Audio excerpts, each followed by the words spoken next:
1976, the African Cup of Nations that broke its own rules and never looked back. Morocco won the African Cup of Nations in 1976, but not everyone agreed they should have. Now they want to host AFCON. Yeah, imagine. They're very ready now. Bro, what is that? What is that? And how can FIFA just sit back, CAF sit back, Mutsepe sit back, na anasema that, you know what, I'm running a federation. Come on. Come on, guys. The whole reason that our AFCON was thrown into jeopardy was because Morocco hakupatiwa kitu ambacho walikuwa wanataka. And that is being given the AFCON trophy. And now that they have been given, we now have a direction and the dates for the AFCON. And we now have a host. No finals, no winner takes all match, but yet a champion was crowned. No trophy match, no last-minute winner in a packed stadium, just a draw. And nearly 15 years later, people are still asking the question, was it really fair? And this is the story of one of the most controversial Cup of Nations ever. But before continuing, I'll invite you to scan the QR code on your screen or click the link under the description in order to have a more and larger perspective and view of our content. Don't forget to subscribe. In 1976, the African Cup of Nations in Ethiopia broke the rule. No semi-final, no final. Instead, the 4 best teams advanced to a final group stage, a mini league. Whoever finished first became champion. And that changed everything because it meant the title could be decided without a final match at all. Going into the last game, Morocco was leading the group, Guinea was right behind. The situation was simple. Morocco needed a draw and Guinea needed to win. So, even without being called a final, this was a final. The match took place in Addis Ababa. Guinea struck first, 1-0. Suddenly, Morocco is losing the title. But then, in the dying minutes, Ahmed Makrouf, known as Baba, first long-range shot, goal, 1-1.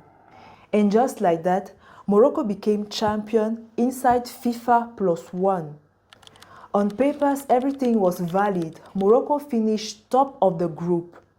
Guinea said similar disciplinary standards should apply to historical matches. The Federation referenced the decisive 1976 clash between Morocco and Guinea, played under a 4-team round-robin format. Morocco needed a draw, while Guinea required victory to win the title. Guinea led in the 33rd minute through Sheriff Souleymane. Moroccan players briefly walked off in protest over a refereeing decision, but later returned to continue the match. Ahmed Makrouf equalized in the 86th minute, ending the game 1-1. Morocco topped the group with 5 points to win the title, while Guinea finished second. Guinea argued the incident should be reassessed using principles applied in the 2025 ruling. The Federation stated, "Give us back our 1976 AFCON trophy." They were unbeaten. They followed rules, but still, there was no final. No decisive knockout game, a title won with a draw. It's in the European calendar of football.